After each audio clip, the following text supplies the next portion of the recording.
Good morning po. Ito po yung aming pusa po. Napakabait nito si Winter, oh. Winter! Morning anak. Ito po, no. Naghintay lang po siya, oh. Tingnan mo, oh. Nakaupo siya. Nakaupo siya. Kami kumakain, naghintay siya pakainin, oh. Yan, oh. Itong pusa namin na to, talagang napakabait nito. Tatlo to sila, pero ito po yung pinakabait, no. Yung pinakabait namin si Winter, oh. Yan. Oh, pinakapugi din siya. Oh, lalaki ito. Yan. Yan, oh, ang galing-galing ng pusa namin na ito. Yan, tumatabi yan kay mami paggabi. Pati kay daddy rin yun, no? Yan, oh, tingnan mo yun. Yan, maghintay lang yan.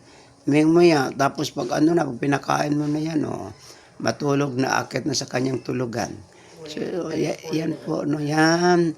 Tapos dito lahat mga ano, lahat ng mga ipis na ko, hindi over yan sa kay Winter. Kanyang hindi naman kinakain, pinapatay lang niya yun. Pag may makita siyang ipis dito sa loob ng bahay. Kaya talaga ito na pusa namin, oh. Yan, oh. Napakabait niyan. Palangga ng daddy yan. Yan. Tapos ang pagkain nito palagi yan, oh. Kumakain niya ng pandesal pag umaga. Makita ng daddy magkain ng pandesal, siya rin ay kakain. Maghingi yon. So, mga kapatid at kaibigan, follow my reels, no?